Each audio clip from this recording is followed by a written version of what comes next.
Liwa kanjeng Nabi itu punya dua warna. Ini yang harus dipahami. Kita juga dibodohin.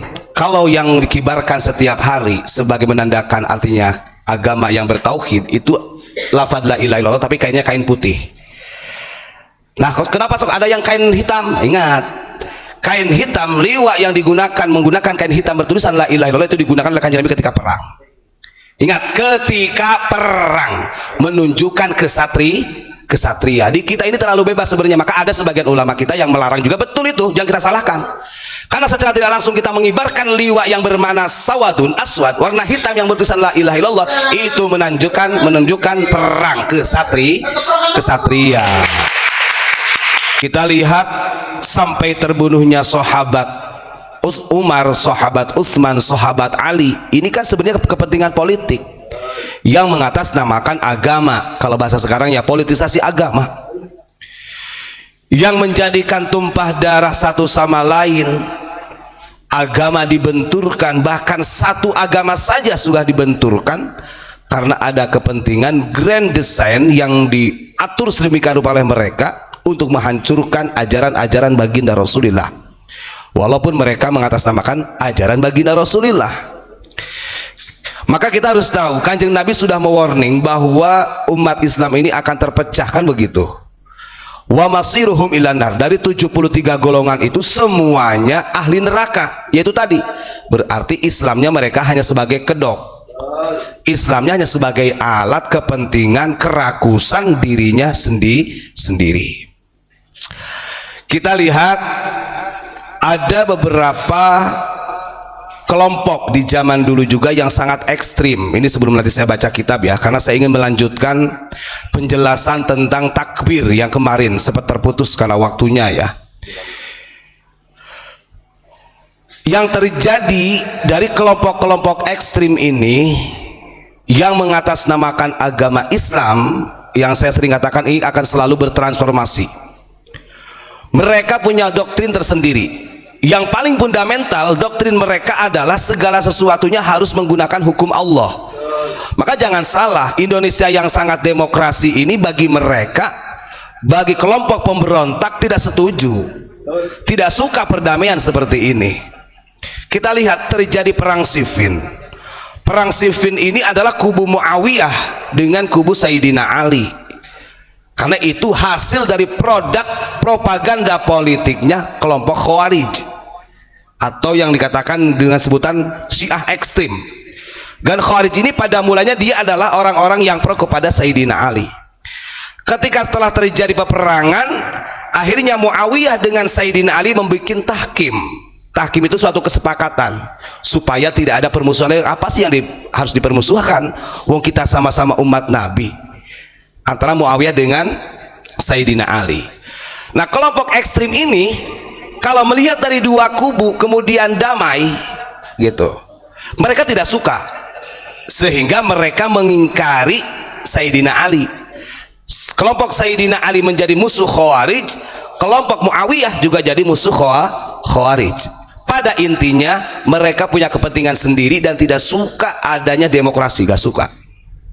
Makanya sering saya katakan doktrin yang paling bahaya itu adalah kelompok-kelompok yang menggunakan jargon agama.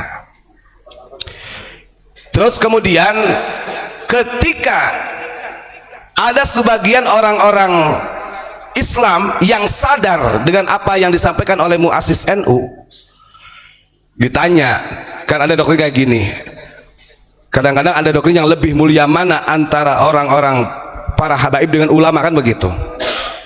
Maka kita harus tegas, kita harus lebih menghormati ulama-ulama kita dibandingkan dengan ulama-ulama yang lain.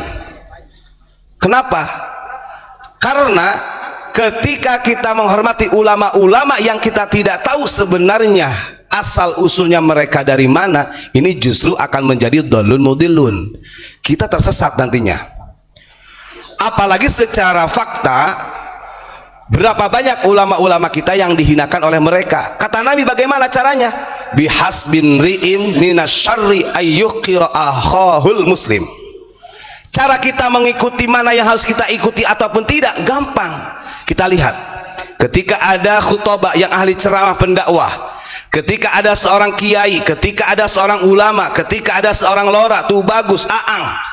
Kalau dia gemarnya ayyuhqira akhahul muslim, kalau dia itu gemarnya menyepelekan, menghinakan saudaranya sendiri se-Islam, maka jangan diikuti kata Nabi. Cukup kita mengetahui bahwa dia adalah pemimpin yang tidak balik, pemimpin yang gak becus akan pimpinannya.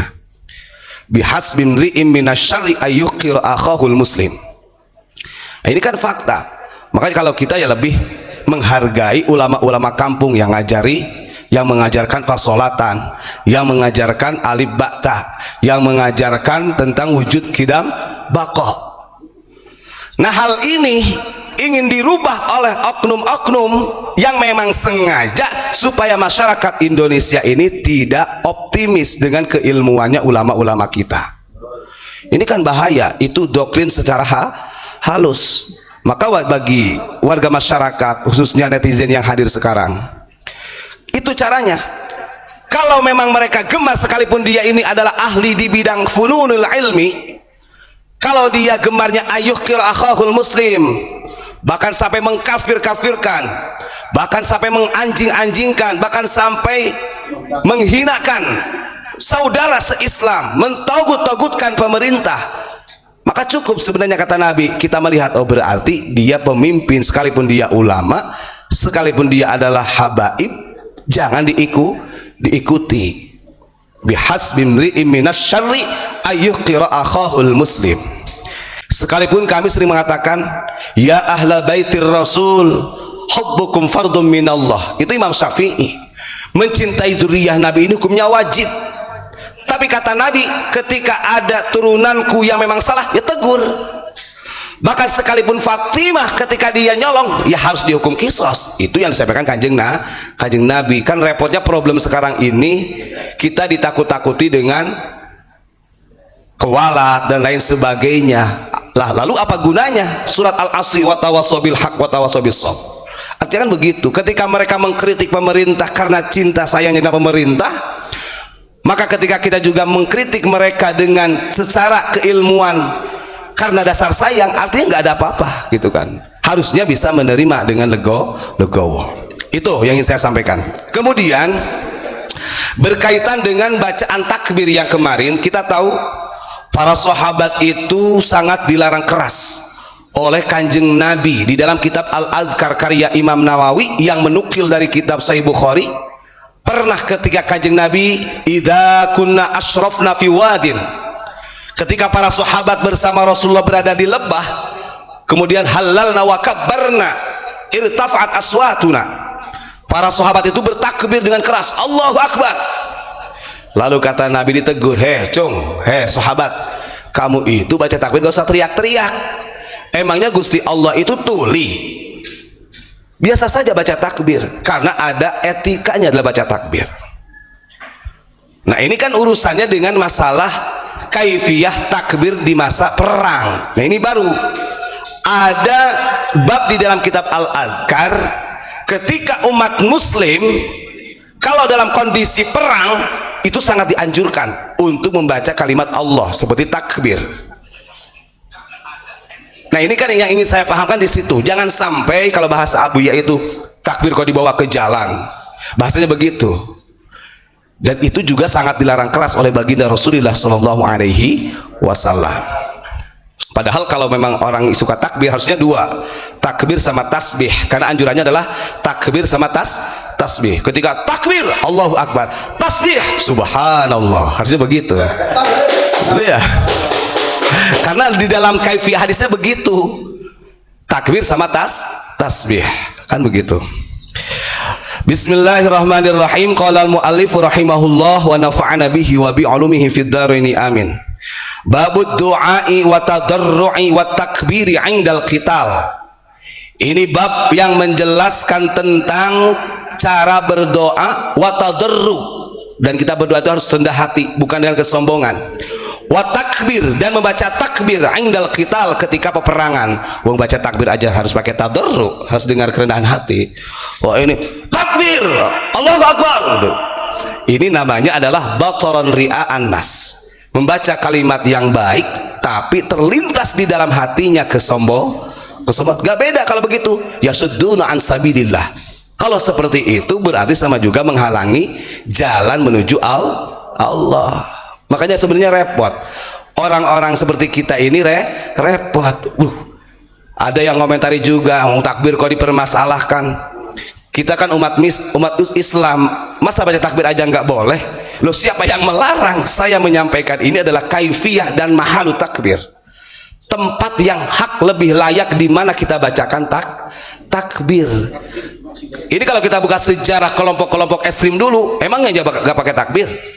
Lebih ngeri lagi. Khilafah dulu itu selalu menggunakan takbir. Sedikit-sedikit setelah mencaci maki ulama, mencaci maki pemerintah togut, pemerintah kafir, takbir, Allahu Akbar. Itu menjadi qayyid. Kan ini adalah doktrin yang secara tidak langsung ini akan membahayakan umat. Generasi muda kita ini nanti akan memorinya ini akan ada menempel. Loh iya, tanpa disadari, tanpa nggak mengetahui tujuannya untuk apa, akhirnya dia setiap pengajian anak-anak kecil itu anak muda takbir gas. Nah ini kan sudah bahaya, menjamur seperti ini bahaya karena kebanyakan mereka yang ikut mereka tidak ngaji di pesantren, sehingga hal itu menurut mereka, oh ini kan kalimat Allah. Lawan jangan. Kenapa di dalam peperangan sangat dianjurkan untuk membaca takbir atau kalimat-kalimat yang lain? Wastinjazallahu ma wa'ada min nasril mu'minin. Istanjaza. Karena Allah menjanjikan ketika kita di dalam masa perang dan kita menyebut nama Allah, takbir dan lain sebagainya, Allah menjanjikan pertolongan untuk orang-orang yang beriman. Allah Subhanahu wa taala berfirman di dalam surat Al-Anfal ayat 45. Monggo buka surat Al-Anfal ayat 45. Ya ayyuhalladzina amanu idza laqitum fi'atan fathbutu wadhkurullaha katsira la'allakum tuflihun. Yang artinya, wahai orang-orang yang beriman, ketika kalian bertemu dengan musuh di medan perang, fathbutu, maka teguhkanlah hatimu, jangan lari. Tong keeng, tong sieun, bahasanya begitu. Teguhkan hatimu. Wadhkurullaha katsiran, dan berzikirlah, menyebutlah asma Allah sebanyak-banyaknya. La'allakum tuflihun, agar supaya kalian mendapat kemenangan. Nah, dari ayat inilah kalimat takbir di dalam peperangan muncul. Maka kalau ketika kita takbir di jalan, kemudian di depan gedung MPR, DPR, takbir dengan teriak-teriak, ini yang menjadi musuh siapa? Artinya sangat jauh dengan redaksi Al-Quran. Di sini idza laqitum fi'atah, maka berarti kalau kita mafhum mukhalafah secara makna dibalik maklub di dalam ilmu balaghah begini, berarti kalau mereka selalu mengedepankan takbir teriak-teriak di hadapan ketika demo dan sebagainya, berarti kita orang Indonesia dianggap musuh oleh mereka. Fikir, kita nggak sadar, kita kita dianggap musuh oleh mereka dengan cara mereka. Nanti kalau ada yang tanyakan, oh kan nggak dianggap musuh itu, ya kamu nggak tahu, tapi pepentol-pentol kamu ngerti itu. Kamu itu ibarat pionnya yang digunakan Allah, kan begitu, dibuat tameng. Udah boleh baca takbir tapi didampingi dengan tasbih.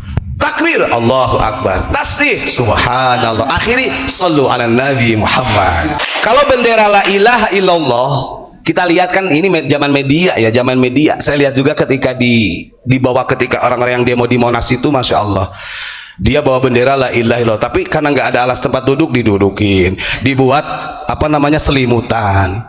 Justru ini lebih zalim, bisa melaknat dirinya. Maka sebenarnya bukan kita membenarkan waktu terjadinya di Garut, tidak membenarkan kejadian itu ya, tapi secara ilmu memang begitu.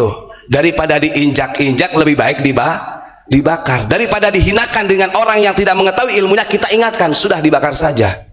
Karena itu asma yang sangat suci. Nah ini kadang-kadang kan orang fanatik, wah ini kolapan Allah dibakar, nah, berarti gak ngaji fikih, padahal itu ajarannya anak diniyah sebenarnya gitu loh. Liwa Kanjeng Nabi itu punya dua warna, ini yang harus dipahami, kita juga dibodohin. Kalau yang dikibarkan setiap hari sebagai menandakan artinya agama yang bertauhid itu lafaz la ilaha illallah, tapi kainnya kain putih.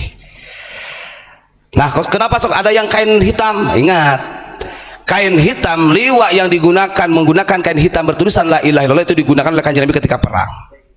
Ingat, ketika perang menunjukkan kesatria. Di kita ini terlalu bebas sebenarnya, maka ada sebagian ulama kita yang melarang juga. Betul itu, jangan kita salahkan. Karena secara tidak langsung kita mengibarkan liwa yang bermakna sawadun aswad, warna hitam yang bertulisan la ilaha illallah, itu menunjukkan perang kesatria.